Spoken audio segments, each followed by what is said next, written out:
What's going on, guys? Welcome to Victims and Villains. If you guys are new to this channel, we create content specifically to talk about mental health through pop culture, and we'll introduce you to a couple cool flicks along the way. My name's Captain Nostalgia, and I'm super excited to be talking about today's feature, which is Winnie the Pooh, Blood and Honey.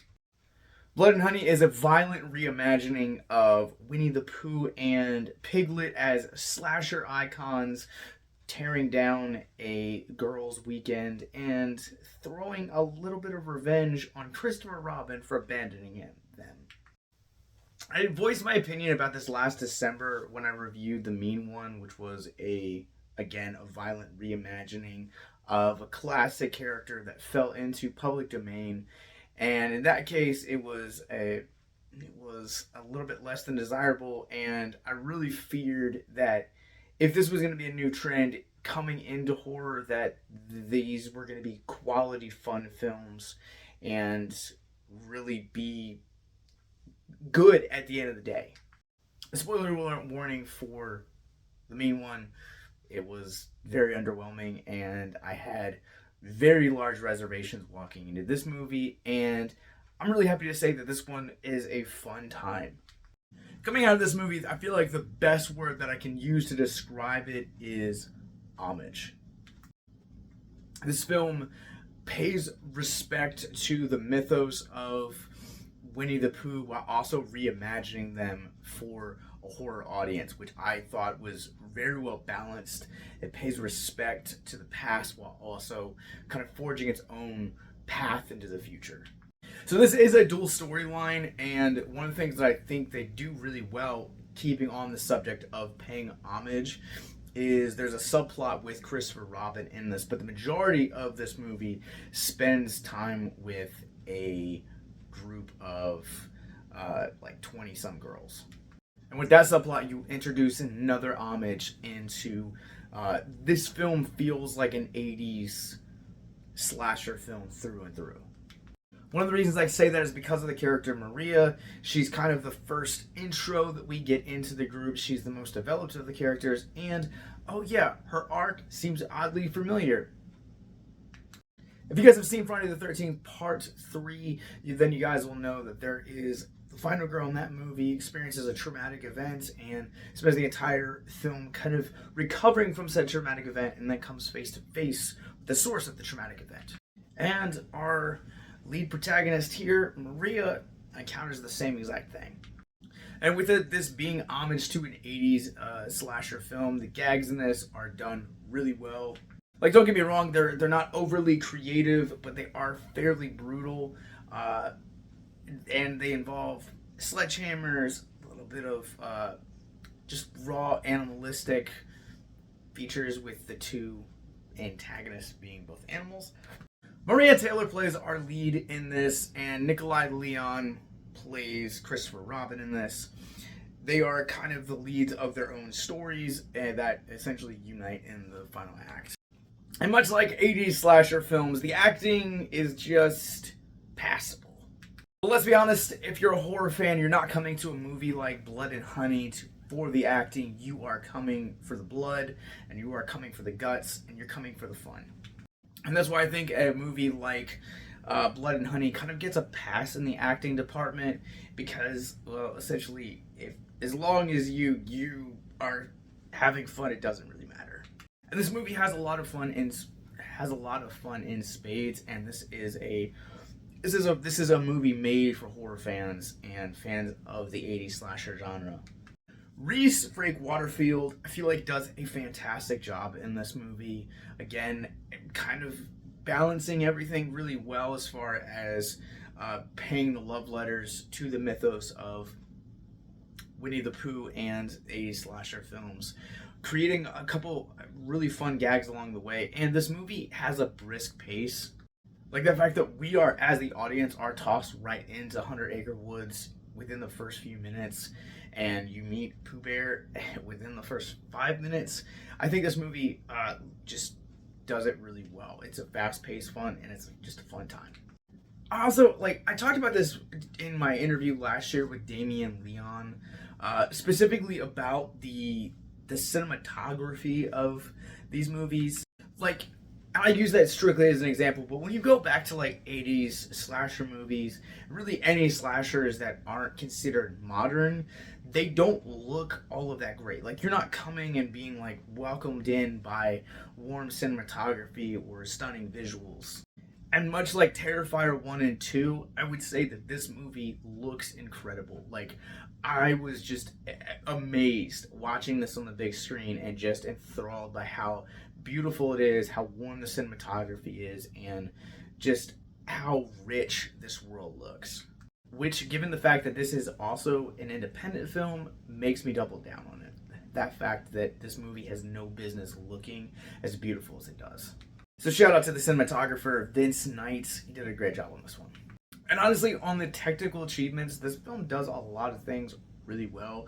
I found the score by Andrew Scott Bell to be also something that was really well done as well.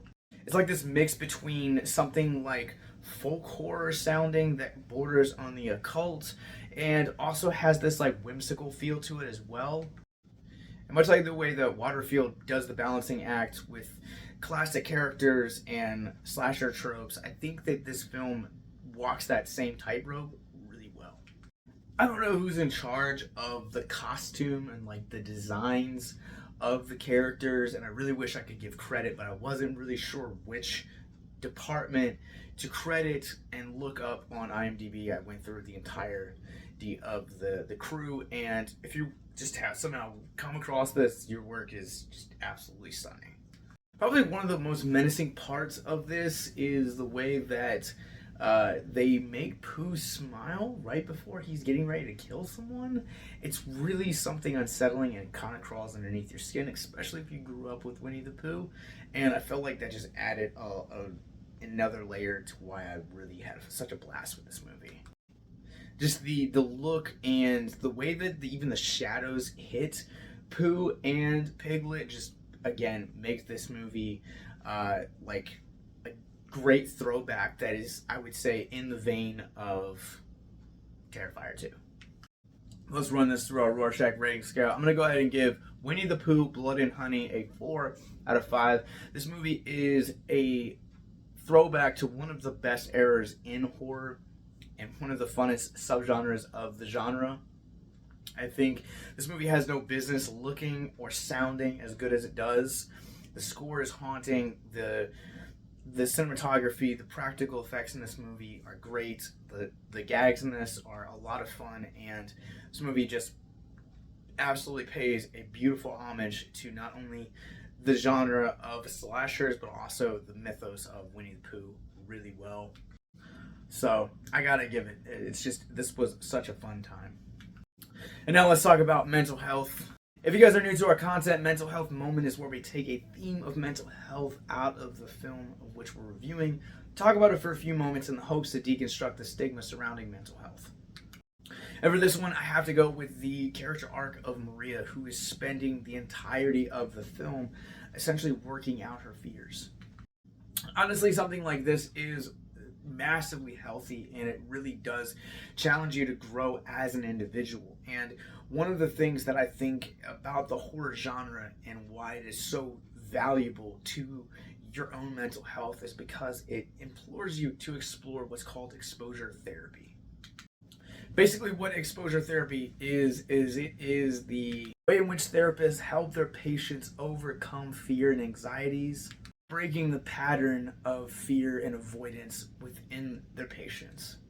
And so horror movies, horror stories, and even horror video games are a great way to kind of take underlying fears that we have and bring them out into the surface and bring us actually face to face with them and bring us out on the other side. And actually it's a little bit of a healthy routine.